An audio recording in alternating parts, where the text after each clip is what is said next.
Well, while peace talks and consultations are ongoing, face-to-face with Ukrainians, closed with Russia, through diplomatic channels, Moscow is increasingly striking Ukrainian energy. I'm sure you feel it too. But if you just open the news of recent days, Ukrainian NPPs sharply reduced generation because Russia hit networks and facilities that redistribute electricity between regions. Also, several missiles hit the Kryvyi Rih TPP in Dnipropetrovsk region. Energy facilities in Dnipro and Kyiv were attacked. And you know, in this program, I always try to give a view from Washington, not just event-driven moments, but a bigger picture. And that's why I ask one of the best American energy experts to break down for us, what is Putin's plan, when decisions are made about strikes, Russian strikes on Ukrainian energy? What tasks, even if not public, does Moscow set for itself? And here's who's advising us today. Jeffrey Pyatt, a top American diplomat who is equally well versed in energy issues, assistance to Ukraine, and countering Russia. He went through all the career steps of the State Department, from positions in American embassies in India, Hong Kong, and Pakistan to key roles in Athens and Kyiv, where he was the U.S. ambassador. He arrived in Ukraine in 2013 and represented Washington during the most critical moments of our history, during the Revolution of Dignity, the annexation of Crimea, and the beginning of the war in Donbass. For the past 3 years, he was Assistant Secretary of State for Energy Resources. He coordinated ensuring Ukraine's resilience and countering the Kremlin's energy blackmail. He resigned after Trump's victory.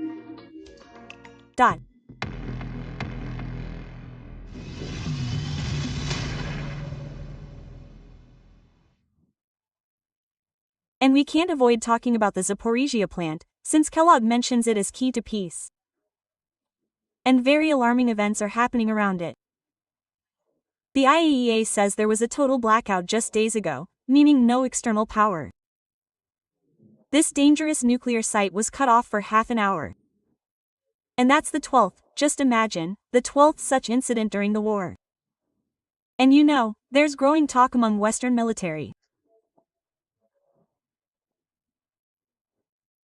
At first, it was private, now they're starting to say it on camera, that Russia is deliberately using nuclear facilities, including the Zaporozhye plant, and strikes on Ukrainian nuclear substations, as a hint to Europe, saying, be careful with us, because nobody knows what will happen at the nuclear sites, whether there will be another Chernobyl, or a nuclear wave towards Europe.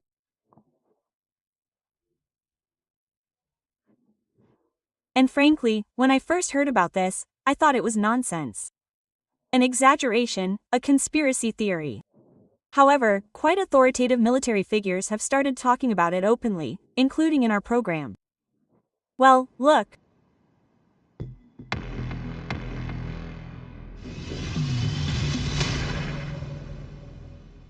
Long nights without light. Dark homes and streets, with electricity scheduled for a few hours. Dozens of massive waves of strikes specifically on Ukrainian energy, tens of billions of dollars in losses. Why does Putin need all this? Is it to push Ukrainians to accept peace at any cost? I think it's largely psychological. Putin's attacks on energy infrastructure aim to break the will of Ukrainians, to make them stop supporting the country's defense. And Putin's energy war strategy has been constantly changing. From the very beginning of the war, the State Department saw that Russia was trying to find different keys to Ukrainian energy. They didn't work, and Moscow tried others. Now, Putin is moving to more intense attacks on gas infrastructure, trying to disrupt the heating season, to prevent the supply of heat and water locally. That is, there is not much military sense in this. So, it seems, for the umpteenth winter, the Kremlin is trying not just to make life worse for all of us, but to achieve such a level of fatigue in society that people will swallow any Vidnova plan, because they simply don't have the strength to endure it all. Ambassador Pyatt sees another component of this Russian plan, since energy will be protected with particular care, and the coordinates of such facilities are known. They cannot be moved or hidden. This is another attempt to exhaust Ukrainian air defense. The Kremlin has seriously increased its production of Iranian Shaheds over the past year, and now part of their military strategy is to overload Ukrainian air defense. I don't think it will succeed, but Moscow clearly plans that this will be the most difficult winter of the entire war. Last year, the State Department analyzed various scenarios for the development of events in the Ukrainian energy sector, and none of them, even the most critical, included a complete blackout, which the press and experts are scaring us with. Yes, there is no help from the states this year, but before Biden left, it was possible to create a certain margin of safety in advance. I led our work at the State Department, plus the G7's efforts to mobilize resources. We delivered over $5 billion in transformers, cables, grid gear, and generators to boost Ukraine's resilience. So, I don't see a risk of a total nationwide blackout right now. Russia only managed to split the grid, east from west. A political move, so Lviv might have outages of, say, 45 minutes a day, while Kharkiv has 16 hours. Fixing that must be the priority now. A new element in what Ambassador Pyatt called the energy war, Moscow crossed a line attacking substations at all Ukrainian NPPs. The Kremlin's playing a different game here, to forcibly reduce their capacity, and it's partly working. In November, only 9 reactors at the country's nuclear plants were running at full power. And after attacks, 4 had to reduce output. And I must stress, Putin is playing with fire. It's incredibly irresponsible and dangerous that he's attacking Ukraine's nuclear power system. But what are the goals here? We need to look into this closely, because many in the military now say it's not just about energy, it's nuclear blackmail. The Kremlin's trying to make Europeans more cautious, hinting, we can attack Ukrainian nuclear plants, and we physically control a site that could become another Chernobyl. It's madness. The Russians are using the Zaporizhia plant as a kind of nuclear bomb.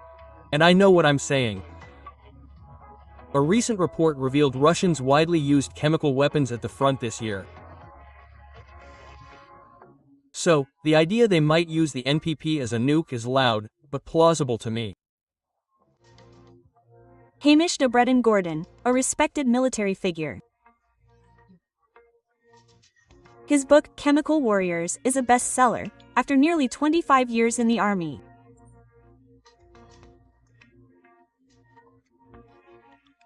Rising from lieutenant to colonel, he led NATO's elite rapid response unit for bio and nuclear threats. A key area of concern, the Zaporizhia NPP. And with his vast experience, Colonel Gordon doesn't just advise, he demands any peace plan include a no-go zone around it. A demilitarized zone around the NPP is needed ASAP. This is where the UN could step up. I'm sure China and maybe India would provide troops for this. It's worth agreeing to, because we can't just sit back and let this horror happen. One strike could trigger a chain reaction, a nuclear disaster like Chernobyl or Fukushima. After seizing it, the Russians plan to disconnect the NPP from Ukraine's grid and switch it to theirs, to power occupied areas, but quickly realized it's technically impossible. And for 3 years, the reactors have been cold, completely shut down. So, the Kremlin decided, if they don't need the NPP, it's just a burden, and they'll try to sell it to the West. Putin's envoy, Dmitriev, in DC, offered it for the US to fix and use. Then came the idea of a land swap.